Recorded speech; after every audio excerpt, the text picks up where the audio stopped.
Day 4 takes us on a 120-mile journey to the Mexican Hat Rock Formation.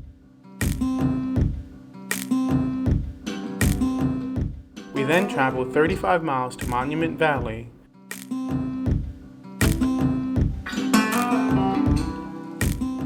and then another 150 miles to Canyonlands National Park.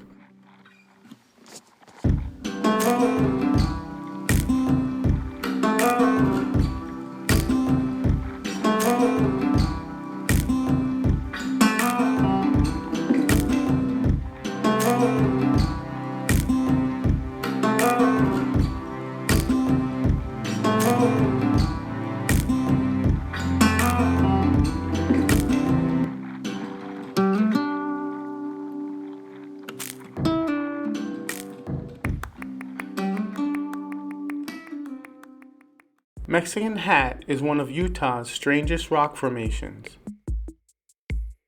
It balances a flattened pancake disc atop a 300-foot-high talus cone. It is in the middle of nowhere on the edge of the Navajo Nation and San Juan County, which has a population of around 35 people. The Hat has 2 rock climbing routes ascending to it.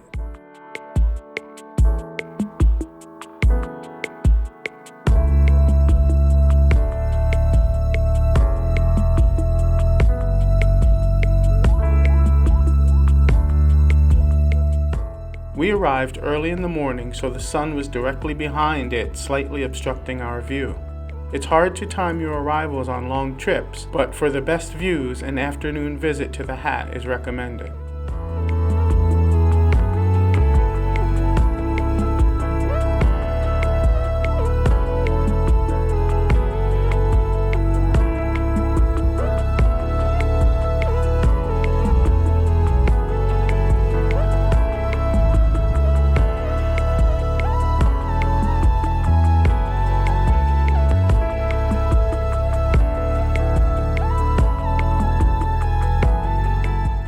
One of the most photographed places on Earth, the Navajo Nation's Monument Valley, Navajo Tribal Park, boasts sandstone masterpieces that tower at heights of 400 to 1,000 feet.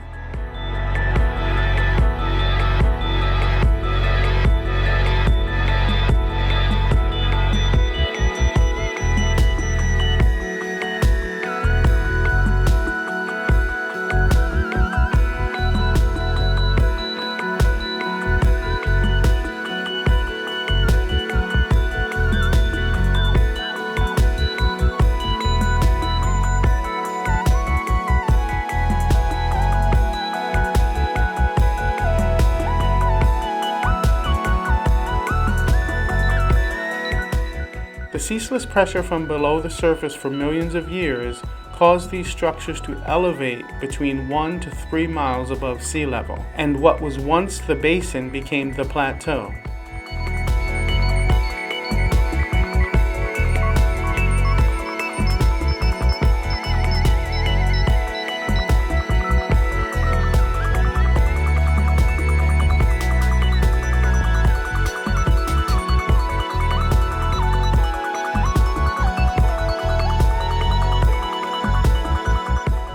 From the visitor center, you can see the world-famous Mitten Buttes and Merrick Butte.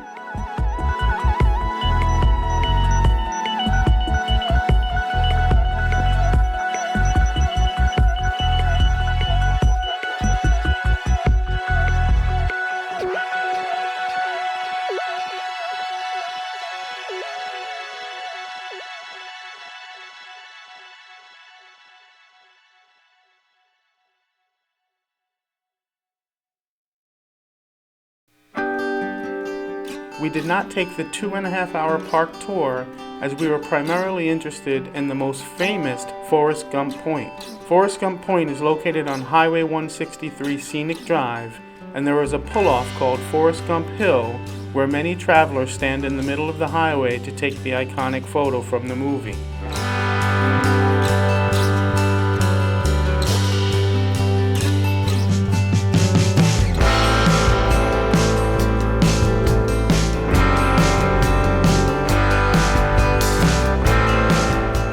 Later on in the journey, I thought about not visiting Monument Valley, and this was my one regret for the entire trip.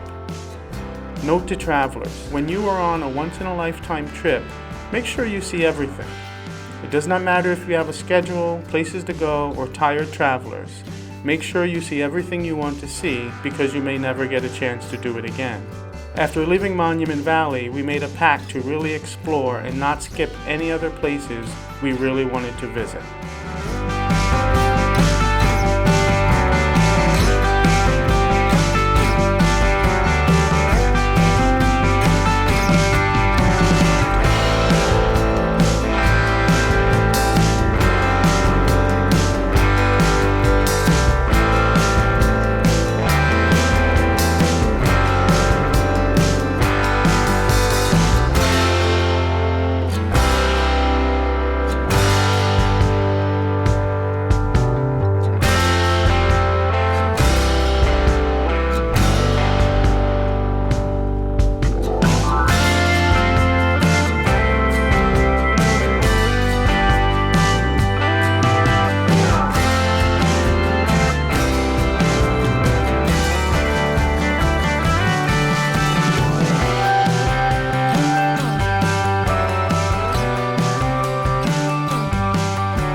Canyonlands National Park contains countless canyons and formed buttes carved by the Colorado River and its tributaries. Rivers divide the park into 4 districts: Island in the Sky, the Needles, the Maze, and the rivers themselves.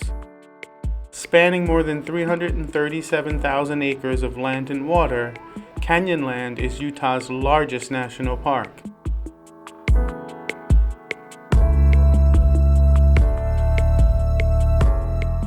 The park is generally open 24 hours a day year-round. The weather can change quickly, so you should come prepared.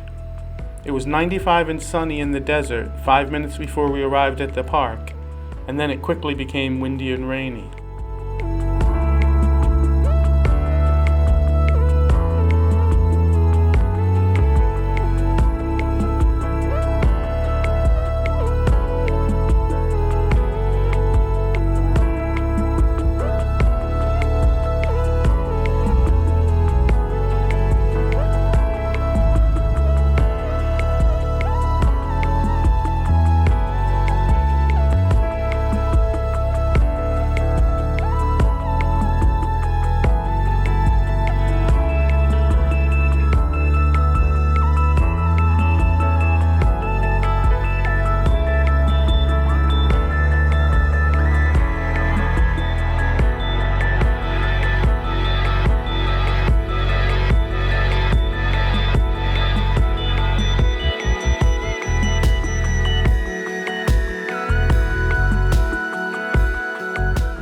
Looking down the first canyon, you can see a narrow dirt trail on the edge of a cliff called the Schaefer Trail. The Schaefer Trail at the Island in the Sky district of the Canyonlands National Park is an iconic road that descends 1,500 feet through the massive sandstone cliff. The Schaefer Trail is a challenging, unpaved backcountry road for recreational thrill seekers looking for the experience of a lifetime.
We were not planning on exploring the entire park on the first day, so we headed to the visitor center and then hit a few scenic spots.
We then headed to our hotel in Moab, Utah.